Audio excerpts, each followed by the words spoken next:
kuliah kajian kebahasaan dengan dosen pengampu Dr. Ahmad Syarif MPD. Sebelumnya, perkenalkan kami dari kelompok 10 beranggotakan saya Safira Hadi Najwa dengan NIM A1D125031 bersama rekan saya Selvi Eviana dengan NIM A1D125126. Saya Siti Maisuro dengan NIM A1D125021. Kami akan mempresentasikan mengenai psikolinguistik yang akan kami paparkan berikut ini. Mengenai hakikat psikolinguistik yang akan dipaparkan oleh saya sendiri, yaitu mengenai pengertian terlebih dahulu.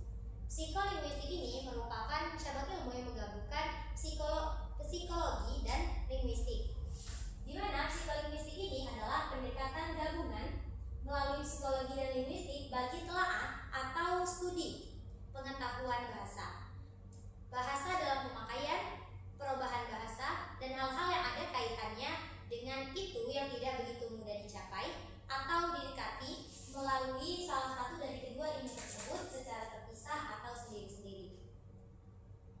Kemudian mengenai ruang lingkup psikolinguistik, yaitu terdapat pemerolehan bahasa, pemakaian bahasa, pemproduksian bahasa, pemrosesan bahasa, proses pengkodean, hubungan antara bahasa dan perilaku manusia, beserta hubungan antara bahasa dengan otak manusia. Berkaitan dengan hal ini, Yudi Brata, Andoyo Sastromiharjo, Khalid Aharas, tahun 1997 halaman 9 menyatakan bahwa psikolinguistik meliputi pemerolehan atau akuisisi bahasa, hubungan bahasa dengan otak, pengaruh pemerolehan bahasa dan penguasaan bahasa terhadap kecerdasan, cara berpikir, hubungan encoding atau proses mengkode dengan decoding atau penafsiran dan pemahaman kode, hubungan antara pengetahuan bahasa dengan pemakaian bahasa dan perubahan bahasa. Yang kemudian mengenai pemerolehan bahasa yang akan disampaikan oleh saudari Siti, kepadanya disilakan. Baiklah, selanjutnya yaitu pemerolehan bahasa. Pemerolehan bahasa itu sendiri menurut Cair tahun 2003 pada halaman 167 bahwa pemerolehan bahasa atau akuisisi merupakan proses yang berlangsung di dalam otak anak, di mana ketika ia belajar bahasa pertamanya atau bahasa ibunya. Proses ini berlangsung secara alami tanpa disadari dan tidak melalui pembelajaran formal seperti di sekolah. Sejak kecil, anak itu mulai mengenali bunyi hingga kata hingga akhirnya mampu membentuk kalimat dari bahasa yang ia kenal dan dia dengar di sekitarnya. Pemerolehan bahasa lebih menekankan pada bagaimana anak secara alami menyerap dan menguasai bahasa dari lingkungannya. Pembelajaran bahasa. Pembelajaran bahasa merupakan proses yang dilakukan secara sadar dan juga terencana dengan tujuan agar peserta didik mampu menguasai kaidah-kaidah kebahasaan baik secara segi struktur maupun penggunaannya. Menurut Suwarno tahun 2002, pembelajaran bahasa lebih menekankan pada pengetahuan tentang bahasa itu sendiri atau knowledge about language, sehingga kegiatan ini umumnya bersifat formal dan sistematis dalam pelaksanaannya. Meskipun sering dikaitkan dengan kegiatan di dalam kelas, pembelajaran bahasa tidak selalu harus berlangsung di dalam ruang formal. Selama proses belajar tersebut memiliki tujuan yang jelas, terarah, dan difokuskan pada penguasaan aturan kebahasaan secara sadar, maka kegiatan itu tetap dapat dikategorikan sebagai pembelajaran, baik dilakukan di lingkungan formal maupun non-formal. Tahapan perkembangan bahasa pada anak. Tahapan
di mana kemampuan mendengar dan melihat sangat berpengaruh dalam menerima bahasa.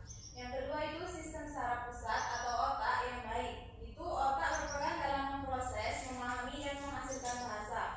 Yang ketiga itu kemampuan mental atau kognitif yang cukup, di mana intelijensi mempengaruhi kemampuan memahami dan menggunakan bahasa. Yang keempat itu ada kestabilan emosi, di mana kondisi emosi yang stabil membantu proses belajar dan penggunaan bahasa secara optimal. Yang terakhir itu ada pajanan atau lingkungan bahasa, di mana semakin sering seseorang terpapar bahasa, baik di rumah maupun masyarakat, maka semakin baik pula perkembangan bahasanya. Lalu ada implikasi psikolinguistik dalam pembelajaran bahasa Indonesia di sekolah dasar.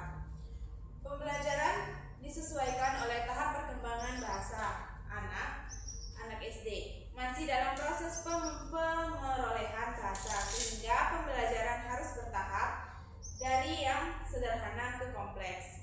Yang kedua itu ada mengembangkan kemampuan memahami dan memproduksi bahasa, di mana pembelajaran tidak hanya fokus pada teori, tetapi juga melatih siswa dalam menyimak, berbicara, membaca, dan menulis, karena bahasa melibatkan proses memahami, menghasilkan ujaran. Yang ketiga itu memberikan banyak pajanan bahasa, baik di lingkungan maupun di masyarakat. Itu di mana siswa perlu sering terpapar bahasa melalui membaca, mendengar, dan berkomunikasi agar kemampuan bahasanya berkembang dengan optimal. Yang keempat itu ada memperhatikan aspek kognitif dan emosi siswa, di mana kemampuan mental dan kelebihan emosi mempengaruhi keberhasilan belajar bahasa, sehingga guru harus menciptakan suasana belajar yang nyaman. Yang kelima itu ada menggunakan metode yang aktif dan komunikatif. Dan karena bahasa dipelajari melalui penggunaan, maka pembelajaran harus melibatkan interaksi, diskusi, dan praktik langsung.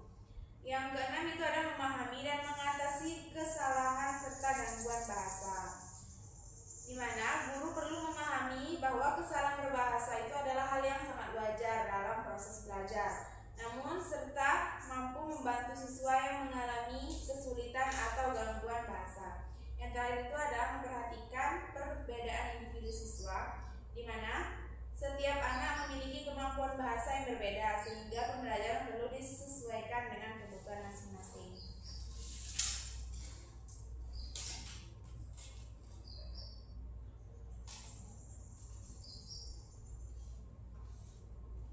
Baiklah, dari apa yang telah kami paparkan tadi,